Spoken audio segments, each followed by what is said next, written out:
Olá, muito bom dia, que a graça e a paz de Cristo reine em seu coração, hoje e para sempre. Eu sou o pastor Leandro Reis e esse é o nosso Manhã de Paz, de segunda a sexta, às 6 da manhã, trazendo uma palavra revelada, trazendo sempre uma oração libertadora, com a única intenção, você sabe, de abençoar a sua vida, de começarmos o dia debaixo de uma palavra devocional, de um tempo de intimidade e de comunhão com Deus.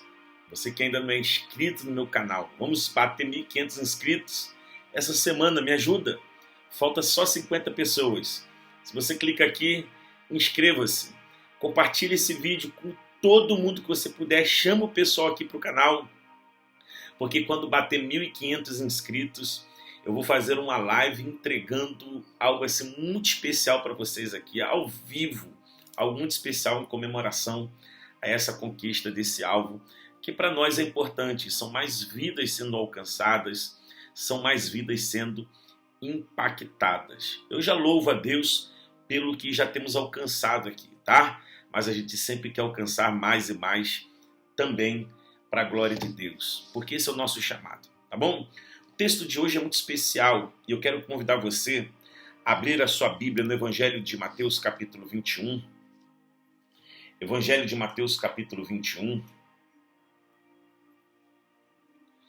E nós vamos ler a partir do verso de número 18, um texto que tem muitas formas de nós entendermos isso aqui. Hoje eu quero pensar com você, na verdade eu quero fazer você pensar também acerca de algo que tem destruído muitos sonhos.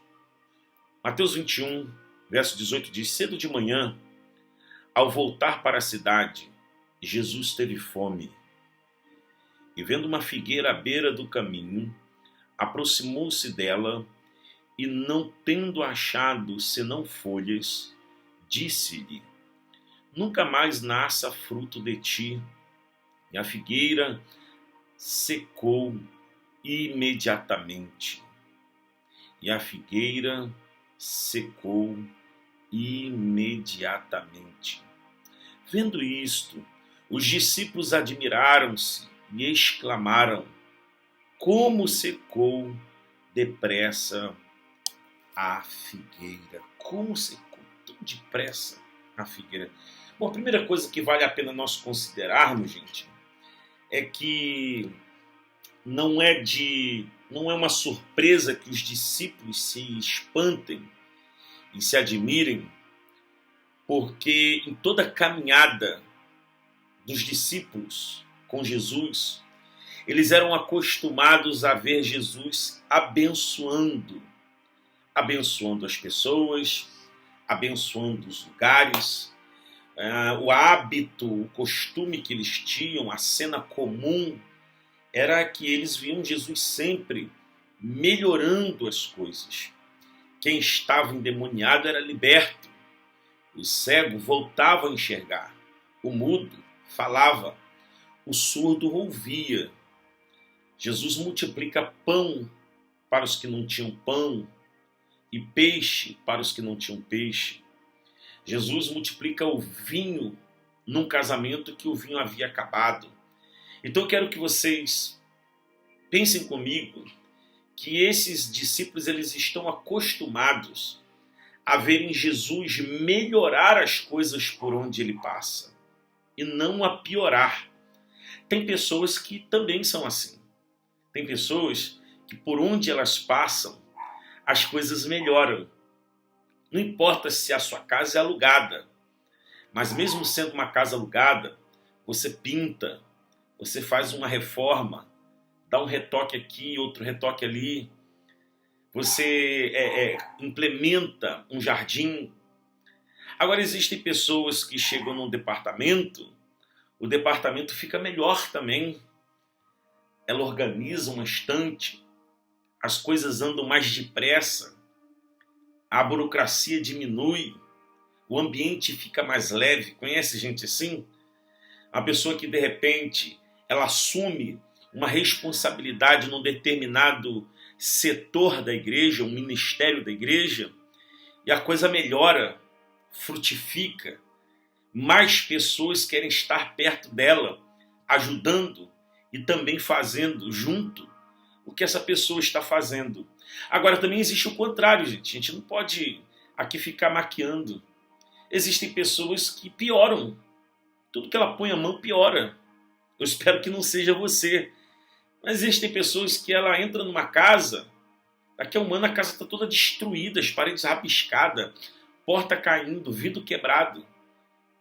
Existem pessoas que chegam num determinado departamento da empresa, as coisas fecham, as coisas travam. É briga constante, é um ambiente pesado. Existem pessoas que assumem o ministério na igreja e as pessoas começam a ir embora, a coisa começa a definhar, diminuir, a ficar pior. Então esses camaradas, eles estão acostumados a ver que por onde Jesus passa, as coisas melhoram, as coisas progridem, as coisas crescem, as coisas avançam. E agora, pela primeira vez, eles estão se deparando com uma cena de Jesus passar por um lugar e algo, abre aspas, piorar em relação ao que era antes. Por que isso aconteceu? Vamos analisar os fatos? Jesus estava com fome. Jesus estava com fome não é porque ele era um homem limitadinho, coitadinho. Ele jejuou 40 dias, gente. Mas agora essa fome aqui era providencial. Ele se permitiu estar com fome nesse momento. Na onisciência, ele já sabia a história daquela figueira. Então ele já sabia qual era o script do que estava para acontecer.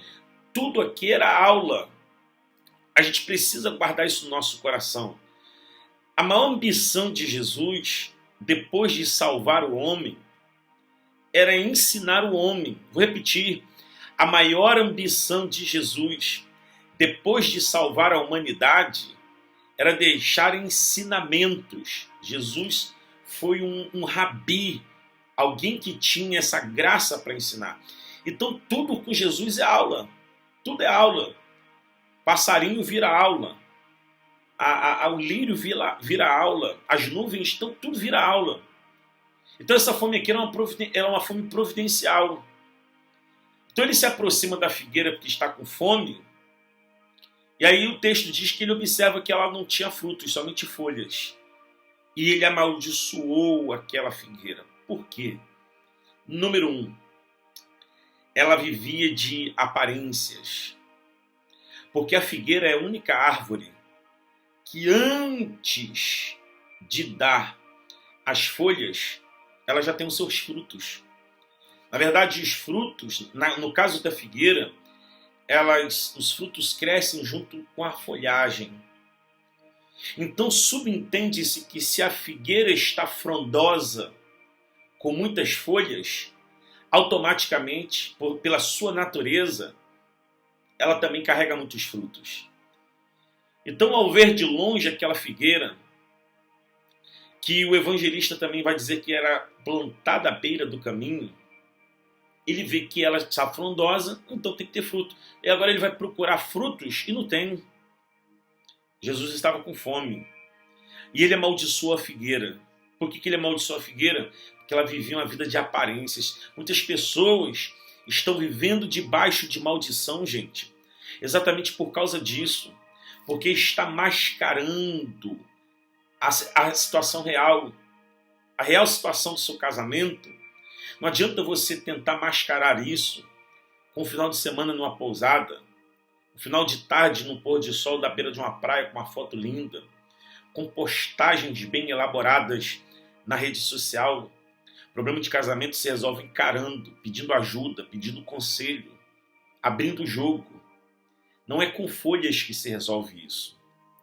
Mas esse problema de tentar mascarar a realidade é muito antigo, é mais antigo que a figueira. Adão no jardim, com Eva, sua mulher, tentou mascarar um problema. Qual o problema, pastor? Cozendo folhas de figueira para fazer roupa. E todo mundo sabe que a folha, desconectada da árvore de um dia para o outro, ela murcha e seca. Então ele sabia que aquilo ali não ia resolver o problema. Era um paliativo, era algo temporário. O maior erro das pessoas é tentar resolver assuntos que é de cunho duradouro com soluções temporárias. Ir para uma pousada no final de semana é algo temporário para um casamento que vem caminhando na direção, na rota do fracasso. Você fingir que não está vendo que o seu filho tem essa ou aquela inclinação e tentar mascarar as coisas é você viver uma aparência falsa, ao invés de atacar o problema. E quando eu digo atacar, eu não falo de atacar no sentido de violência, mas no sentido de autoridade, de resolver, ímpeto de resolver. Não, fica fingindo que não tem nada acontecendo, que nada está acontecendo. Quando eu falo de viver de aparência, é aquela pessoa que está toda endividada, mas ela continua saindo para comer, ela continua comprando roupa, ela continua passeando, vivendo de falsas aparências. Quando a pessoa, na verdade, deveria admitir a sua real condição e pedir ajuda. Então Jesus amaldiçoou essa figueira, número 1, porque ela vivia de falsas aparências. E a gente poderia ficar aqui falando tantas coisas sobre isso. Mas se você é alguém que tem vivido, você já diagnosticou por essa palavra que você tem vivido essa forma de lidar com as coisas, fingindo que o problema não existe, fingindo que o problema não está ali, vivendo uma falsa aparência em alguma área da sua vida. Ei, meu irmão, deixa eu te falar uma coisa. Procure ajuda. Peça ajuda em nome de Jesus.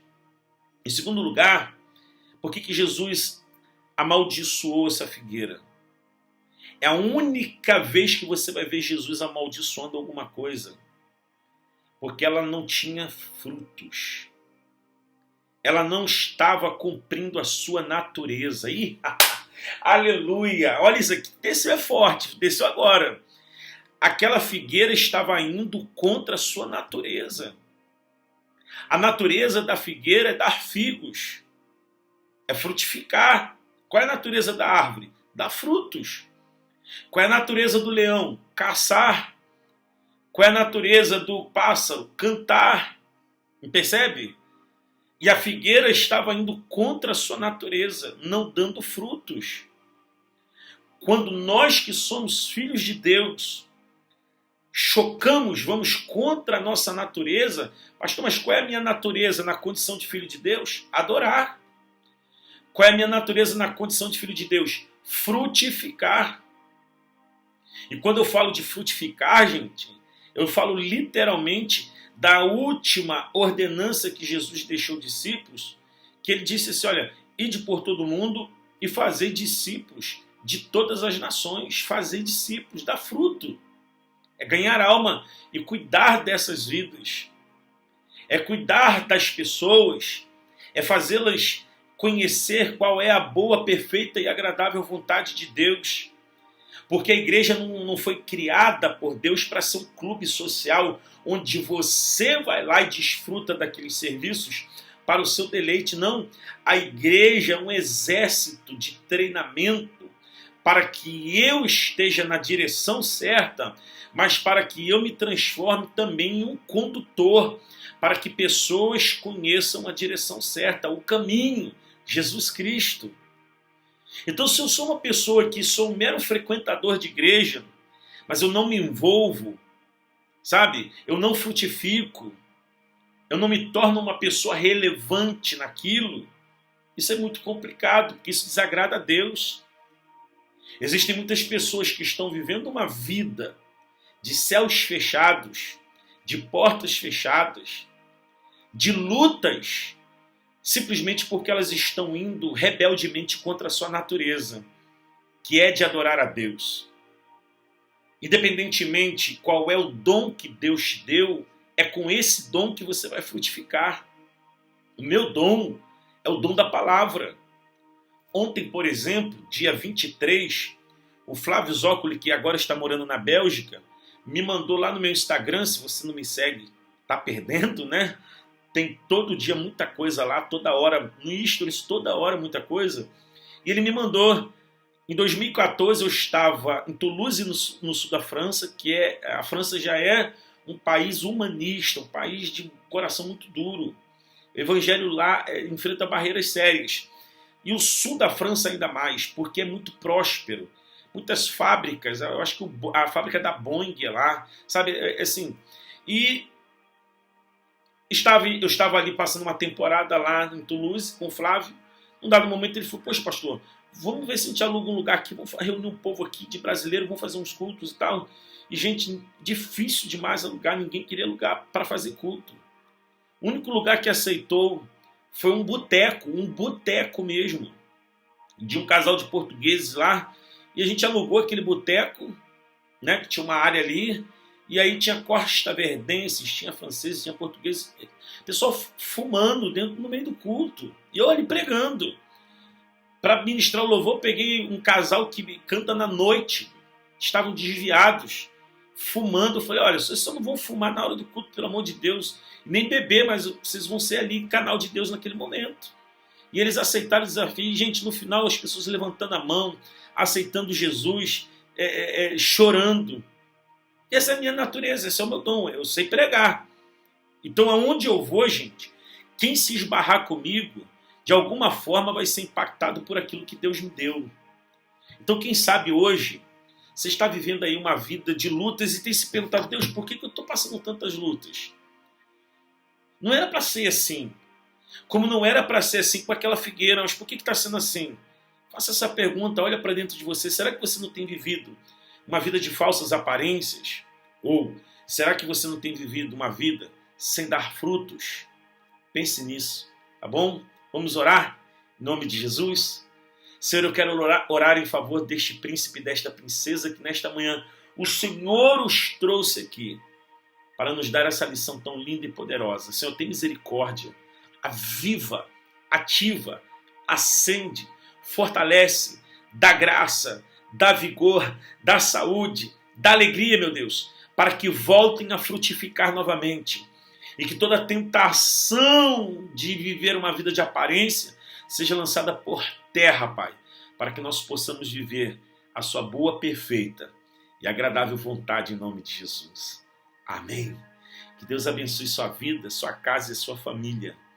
Não se esqueça de compartilhar esse vídeo, gente. Pelo amor de Deus.